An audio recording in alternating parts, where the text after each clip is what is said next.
ओम गंग गणपतये नमः। स्वागत है आपका हमारे चैनल पर। आज के इस वीडियो में आप सुनेंगे चैत्र मास की संकष्टी चतुर्थी व्रत की कथा।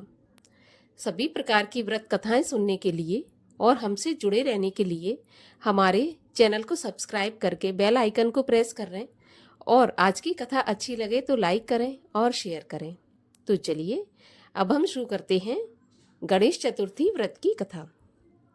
एक समय की बात है, ऋषिगणों ने भगवान स्वामी कार्तिकेय जी से पूछा, हे प्रभु, दरिद्रता और कुष्ठ आदि रोगों से महादुखात एवं बैरियों द्वारा राज्य से च्युत किए गए शुभ आकांक्षी सब नरेशों को क्या करना चाहिए?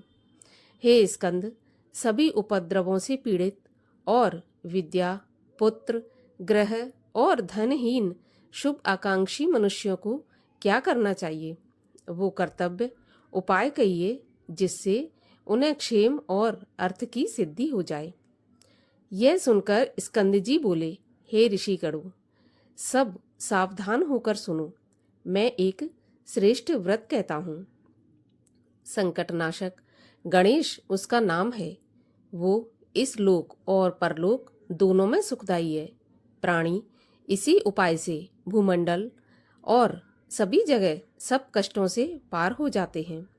इस व्रत को देवकी पुत्र कृष्ण ने क्षेम और अर्थ सिद्धि हेतु धर्मराज को दिया था, जबकि वो वन में दुख पा रहे थे। जैसे कि गणेश जी ने अपनी माँ को सुनाया था, वैसे ही श्री कृष्ण परमात्मा ने द्वापर में पांडवों को सुनाया था। पार्वती जी ने पूछा, हे गणेश जी, चैत्र कृष्ण चतुर्थी को श्री गणेश की पूजा किस प्रकार करनी चाहिए? इस दिन भोजन में क्या लेना चाहिए? चैत्र मास के गणपति देवता का क्या नाम है? उनके पूजन आदि का विधान क्या है? सो आप मुझे बताइए। गणेश जी कहने लगे, हे महादेवी, चैत्र कृष्ण चतुर्थी के दिन विकट नामक श्री गणेश की पूजा करनी चाहिए। दिन भर व्रत रखकर रात्रि में विधि विधान से पूजन करना चाहिए। ब्राह्मण को भोजन कराने के बाद स्वयं व्रती को इस दिन पंचगव्य पान करके रहना चाहिए। यह व्रत संकटनाशक है। इस दिन शुद्ध घी के साथ बिजौरे नींबू का हवन करने से बांझ स्त्रियां भी पुत्रवती हो जाती हैं। हे महादेवी, इसका इतिहास बहुत विचित्र है। मैं उसे कह रहा हूँ। इसके स्मरण मात्र से ही मनुष्य को सिद्धि प्राप्त होती है। बहुत समय पूर्व सतयुग में मकर ध्वज नामक एक राजा हुए। वे प्रजा पालक थे। उनके राज्य में कोई निर्धन नहीं था। चारों वर्ण, ब्राह्मण, क्षत्रिय, वैश्य और शूद्र अपने अपने धर्म के पालन में व्यस्त थे। प्रजा को चोर डाकू आदि का कोई भय नहीं था। प्रजा स्वस्थ रहती थी। सभी लोग उदार, सुंदर, बुद्धिमान, दानी और धार्मिक थे। इतना सुंदर राज्य शासन होते हुए भी राजा पूर्ण रूप से सुखी नहीं थे, क्योंकि राजा के कोई पुत्र नहीं था। तत्पश्चात महर्षि याज्ञवल्क्य जी की कृपा से उन्हें कालांतर में एक पुत्र की प्राप्ति हुई। राजा राज्य का भार अपने मंत्री धर्मपाल को सौंपकर विविध प्रकार के खेल खिलौनों से अपनी राजकुमार का पालन पोषण करने लगे। राज्य शासन हाथ में आ जाने के कारण मंत्री धर्मपाल धन धान्य द्वारा समृद्ध हो गया। मंत्री को एक से एक बढ़कर 5 पुत्र हुए। मंत्री पुत्रों का धूमधाम से विवाह हुआ और वे सब धन का उपभोग करने लगे। मंत्री के सबसे छोटे लड़के की बहू अत्यंत धर्मपरायणी थी। चैत्र कृष्ण चतुर्थी आने पर उसने भक्ति पूर्वक गणेश जी की पूजा की। उसका पूजन और व्रत देखकर उसकी सास कहने लगी, अरे, क्या तंत्र मंत्र द्वारा मेरे पुत्र को वश में करने का उपाय कर रही है? बार बार सास के निषेध किए जाने पर बहू नहीं मानी तो सास ने कहा, अरे दुष्टा, तू मेरी बात मान क्यों नहीं रही? मैं पीट पीट कर तुझे ठीक कर दूंगी। मुझे यह सब तांत्रिक अभिचार बिल्कुल पसंद नहीं है। तब बहू ने सास से कहा, सासू जी, मैं संकटनाशक गणेश जी का व्रत कर रही हूँ। यह व्रत अत्यंत फलदायक होता है। पतोहू की बात मानकर उसने अपने पुत्र से कहा, पुत्र, तुम्हारी बहू जादू टोने पर उतारू हो गई है।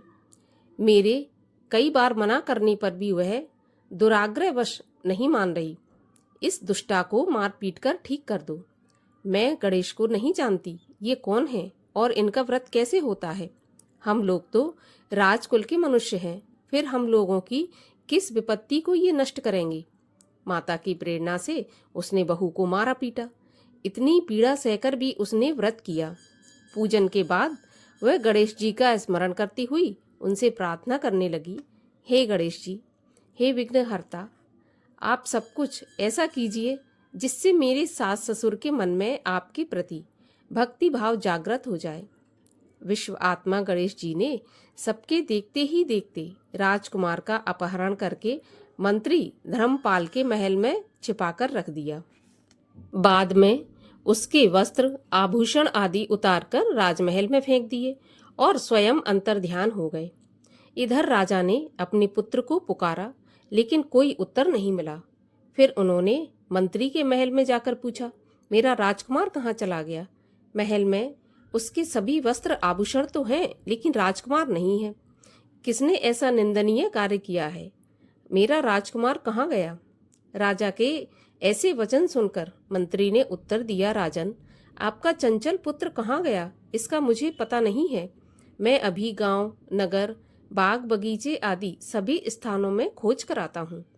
इसके बाद राजा अपने सभी नौकरों, सेवकों आदि से कहने लगे, हे अंगरक्षकों, हे मंत्रियों, मेरे पुत्र का यथाशीघ्र पता लगाओ। राजा का आदेश पाकर दूत लोग सभी स्थानों में खोज करने लगे। जब कहीं भी पता नहीं लगा तो दूतों ने आकर राजा से डरते डरते निवेदन किया, महाराज, अपहरणकर्ताओं का कहीं कोई पता नहीं मिला। राजकुमार को आते जाते भी किसी ने नहीं देखा। दूतों की बातों को सुनकर राजा ने मंत्री को बुलवाया। मंत्री से राजा ने पूछा, मेरा राजकुमार कहाँ है धर्मपाल, मुझे साफ साफ बता दे कि राजकुमार कहाँ है। उसके वस्त्र आभूषण तो दिखाई पड़ते हैं, लेकिन राजकुमार नहीं दिखाई पड़ता। अरे नीच, मैं तेरा वध कर डालूंगा, तेरे कुल को नष्ट कर दूंगा, इसमें जरा भी संदेह नहीं है। राजा द्वारा डांट पड़ने पर मंत्री चकित हो गया। मंत्री ने सर झुकाकर कहा कि हे महाराज, मैं पता लगाता हूँ। इस नगर में बालक अपहरणकर्ताओं का कोई गिरोह नहीं है और ना ही डाकू आदि रहते हैं। फिर भी हे प्रभु, पता नहीं किसने ऐसा नीच कर्म किया और ना जाने राजकुमार कहाँ चला गया। धर्मपाल ने आकर महल में पत्नी और पुत्रों से पूछा। अपनी सभी बहुओं को बुलाकर भी उसने पूछा, यह कर्म किसने किया है। यदि राजकुमार का पता नहीं लगा तो राजा मुझ अभागे के वंश का विनाश कर देंगे। ससुर की बात सुनकर छोटी बहू ने कहा, दादाजी, आप इतने चिंतित क्यों होते हैं। आप पर गणेश जी का कोप हुआ है, इसलिए आप गणेश जी की आराधना कीजिए। राजा से लेकर नगर के स्त्री पुरुष, बालक वृद्ध संकटनाशक चतुर्थी का व्रत विधि पूर्वक करें तो गणेश जी की कृपा से राजकुमार मिल जाएंगे। मेरा वचन कभी झूठ नहीं होगा। छोटी बहू की बात सुनकर ससुर ने हाथ जोड़कर कहा, बहू, तुम धन्य हो, तुम मेरा और मेरे कुल का उद्धार अवश्य करोगी। गणेश जी की पूजा किस प्रकार की जाती है, हे सुलक्षणा, मुझे बताओ। मैं मंद बुद्धि होने की वजह से व्रत के महात्म को नहीं जानता। हे कल्याणी, हम लोगों से जो भी अपराध हुआ हो उसे क्षमा कर दो और राजकुमार का पता लगा दो। तब सब लोगों ने संकटनाशक गणेश चतुर्थी का व्रत करना शुरू किया। राजा सहित समस्त प्रजाजनों ने गणेश जी की प्रसन्नता के लिए व्रत किया। इससे गणेश जी प्रसन्न हुए। देखते ही देखते उन्होंने राजकुमार को प्रकट कर दिया। राजकुमार को देखकर नगरवासी आश्चर्य में पड़ गए। सब लोग बहुत प्रसन्न हुए। राजा के हर्ष की तो सीमा ही नहीं रही।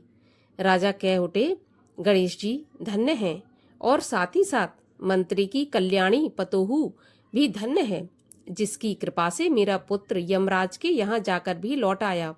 अतः सब लोग इस संतानदायक व्रत को निरंतर विधि पूर्वक करते रहें। श्री कृष्ण राजा युधिष्ठिर से बोले, हे राजा युधिष्ठिर, तीनों लोकों में इससे श्रेष्ठ कोई दूसरा व्रत नहीं है। हे कुरुकुल दीपक, आप भी अपने क्लेशों के शमन के लिए इस व्रत को अवश्य कीजिए।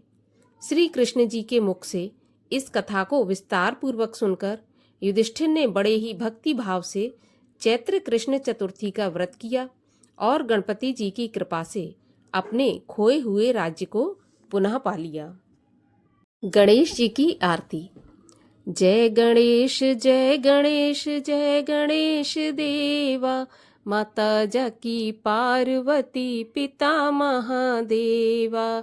पान चढ़े फूल चढ़े और चढ़े मेवा, लड्डुअन का भोग लगे संत करे सेवा। जय गणेश जय गणेश जय गणेश देवा, माता जाकी पार्वती पिता महादेव। एक दंत दयावंत चार भुजाधारी, मस्तक सिंदूर सोहे मूस की सवारी। जय गणेश जय गणेश जय गणेश देवा, माता जाकी पार्वती पिता महादेवा। अंधन को आँख देत कोढ़िन को काया, बांझन को पुत्र देत निर्धन को माया। जय गणेश जय गणेश जय गणेश देवा, माता जाकी पार्वती पिता महादेवा। दीनन की लाज रखो शंभु सुत वारी, कामना को पूरा करो जाऊं बलिहारी। जय गणेश जय गणेश जय गणेश देवा, माता जाकी पार्वती पिता महादेवा।